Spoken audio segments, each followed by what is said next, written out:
তৃণমূলের ভোট লুট আটকে দেওয়া গেলেই রাজ্যে তৃণমূলের দাপট শেষ, ভেঙে দেওয়া যাবে ২০ দাঁত, বলছে মুর্শিদাবাদ।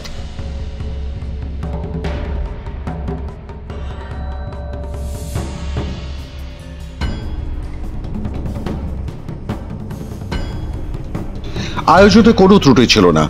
আগের রাতে ভোটারদের ঘরে ঘরে গিয়ে হুমকি, বাইক বাহিনী, ভোটের দিন সকাল থেকে ভোট কেন্দ্র ঘিরে বহিরাগতদের জমায়েত, প্রকৃত ভোটারদের ভোট কেন্দ্র পর্যন্ত যেতে বাধা, ভুয়ো ভোটারদের আসল সাজিয়ে ভোট কেন্দ্রে ঢুকিয়ে দেওয়া, ভোট গ্রহণ কেন্দ্রের ভিতরে প্রিসাইডিং অফিসারকে ধমকিয়ে চমকিয়ে উৎকোচ দিয়ে বসিয়ে রাখা, জড়ভরত বানিয়ে দুপুরের দিকে ভোট কেন্দ্রের বাইরে বিরোধী রাজনৈতিক দলগুলোর ভোটার ক্যাম্পে হামলা চালানো, ভাঙচুর করা, ক্যাম্প আগলে থাকা বিরোধী কর্মীদের ভাগিয়ে দেওয়া, বিরোধীদের পেটানো, বিরোধী প্রার্থীকে পেটানো, রক্তাক্ত করা।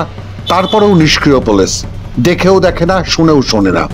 নীরব দর্শকের ভূমিকা যেন।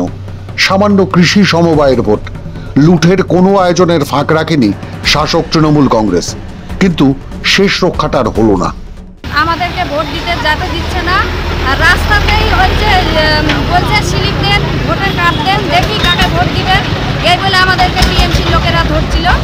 কিন্তু আমি আপনারা স্লিপ দেখার কে, আপনারা কি কিসের জন্য দেবো, আপনারা কি অফিসার, কেন আপনাদেরকে দিব, এই বলে মারধর। সেই আমাদের জোট প্রার্থী প্রদীপ,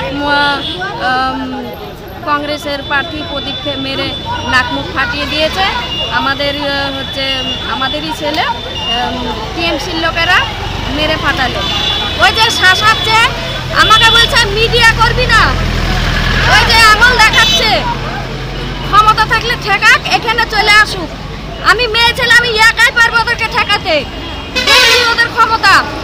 এই ছিল ভোটারদের রোখ আর মানসিকতা, আর তাতেই অর্ধেক কাজ হয়ে গিয়েছে। বাকি অর্ধেক কাজ করেছেন ক্যাম্প ও বুথ আগলে থাকা বিরোধী কর্মীরা। ভোট শুরুর পর থেকেই পরিস্থিতি ক্রমশ উত্তপ্ত হয়ে ওঠে। দুপুর নাগাদ অভিযোগ ওঠে সিপিআইএম ও কংগ্রেস জোটের প্রার্থীদের ক্যাম্পে হামলা চালায় তৃণমূল কংগ্রেসের সমর্থকেরা। ব্যাপক ভাঙচুরের পর সিপিআইএম কংগ্রেস কর্মীরা ফিরে আসেন, ফের ভাঙা ক্যাম্পের সামনে অপেক্ষা করেন। ভোটারদের জন্য আগলে রাখেন দৌলতাবাদ স্কুলের বুথও। দৌলতাবাদ থানার অন্তর্গত গুরুদাসপুর পঞ্চায়েতের মহারাজপুর সমবায় কৃষি উন্নয়ন সমিতির ভোটকে ঘিরে মোতায়েন ছিল পুলিশ। উত্তেজনাও ছিল চরমে। পুলিশের ভূমিকাও অন্যান্য ভোটের মতোই নিষ্ক্রিয়। এই রাজ্যে কোনো নির্বাচন, একমাত্র লোকসভা বা বিধানসভা, যেখানে মমতা ব্যানার্জির খুব হাত থাকে না, বাদ দিয়ে পৌরসভা, পঞ্চায়েত, সমবায় যাই হোক, সেখানে একটাই মাত্র লক্ষ্য, ধরো, মারো, ভোট কারো, ভোটে জয়লাভ করো। এছাড়া কোনো তত্ত্ব পশ্চিমবঙ্গ সরকার মানুষের কাছে তারা উপস্থাপনা করতে পারেনি। ফলে আজকের ঘটনাটাও ঠিক তার ব্যতিক্রম নয়। যথারীতি তৃণমূল কংগ্রেসের তরফে সমস্ত অভিযোগ খারিজ করে জানানো হয়েছে বিরোধীদের যাবতীয় অভিযোগ মিথ্যা এবং সাজানো। তৃণমূলের দাবি, ভোট শান্তিপূর্ণভাবে হয়েছে, জনগণই ঠিক করবে কে জয়ী হবে। একটা গন্ডগোল হয়েছে, কি বলবেন এটা নিয়ে? গন্ডগোল তো আমরা তেমন কিছু বুঝতে পারছি না। এটা ভোট কেন্দ্রে কোনো জায়গায় না কোনো জায়গায় কিছু এরকম হয়, সেটা হয়। আর আপনাদের কেউ আহত হয়েছে না আমার কাছে খবর। তো বিরোধী দল বলছে যে তৃণমূল গন্ডগোল পাকালো, এরকমভাবে একটা সমবায়ের ভোট ওদেরই ছিল, সমবায়টা ওদেরই ছিল। মানুষ কি স্বতঃস্ফূর্ত হয়ে ভোট দিতে আসবে বলে এই গন্ডগোল? স্বতঃস্ফূর্ত ভোট দিয়েছি, গন্ডগোল দিয়েছে, গন্ডগোল তো না। ওরা দীর্ঘদিন থেকে এটাকে দুপুর বাসা করে রেখেছে। না, 8 বছর ধরে এখানে তো যেহেতু ভোট হয়নি, এটা ভোট হয়নি, যা আছে অ্যাডমিনিস্ট্রেটর ছিল, তো অ্যাডমিনিস্ট্রেটর থেকে শুরু করে ম্যানেজার থেকে শুরু করে যা আছে সব কনফার্ম করেছে। আচ্ছা, না এই অভিযোগ তাহলে কি আপনি অস্বীকার করছেন? একদম অস্বীকার করছেন। তাহলে এই চেয়ারগুলো ভাঙলো কে? গত 8 বছর নির্বাচন করতে দেওয়া হয়নি এই গুরুদাসপুর পঞ্চায়েতের মহারাজপুর সমবায়ের কৃষি উন্নয়ন সমিতিতে। রাজ্য সরকারের পক্ষ থেকে অফিসার বসিয়ে কাজ চালানো হচ্ছিল। হাইকোর্টে মামলা করে ভোটাধিকার ফিরিয়ে আনেন সমবায়ের নেতারা। রাজ্য সরকার বাধ্য হয় ভোট করাতে। আর ভোটের ফলাফল সামনে এলে দেখা যায় গোহারা হেরেছে সরকার পক্ষ। তৃণমূল কংগ্রেসকে কার্যত রিজেক্ট করেছেন সমবায়ের ভোটাররা।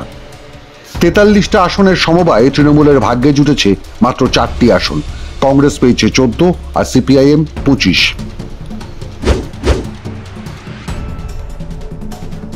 মহারাজপুর সমবায় সমিতিতে এটা প্রমাণিত বা মানুষ প্রমাণ করলেন যে নির্বাচন হতে দিলে পরে সেখানে তৃণমূল পরাজিত হবে। এত চেষ্টা করেও, সন্ত্রাস করেও এই জয়কে রুখতে পারেনি। এটা জনগণের জয়। এই সেই মুর্শিদাবাদ, এই সেই দৌলতপুর, যে অঞ্চল জুড়ে মাসখানেক আগেই ওয়াক অফ বিরোধী আন্দোলনের নামে যথেচ্ছ তাণ্ডব চালিয়েছিল তৃণমূল কংগ্রেস গুন্ডারা। মুসলিম ভোট একজোট করার লক্ষ্যে বেছে বেছে হিন্দু পাড়ায় হামলা চালিয়েছিল তৃণমূলের দুষ্কৃত বাহিনী।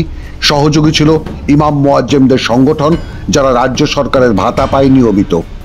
যে মুর্শিদাবাদে তৃণমূলের বিধায়ক হুমকি দেয়, আমরা 70% জেলায় হিন্দু সংখ্যালঘুদের ভাসিয়ে দেব গঙ্গায়, তারপরেও তার বিরুদ্ধে মুখ্যমন্ত্রীর পুলিশ কোনো ব্যবস্থা নেয় না, সেই মুর্শিদাবাদের একটা ছোট্ট নির্বাচন প্রমাণ করে দিল তৃণমূলের ভোট লুটকে আটকে দেওয়া গেলেই রাজ্যে তৃণমূল কংগ্রেসের দাপট শেষ। চোখে আঙুল দিয়ে দেখিয়ে দিল মুর্শিদাবাদ। মাধ্যম ব্যুরো রিপোর্ট।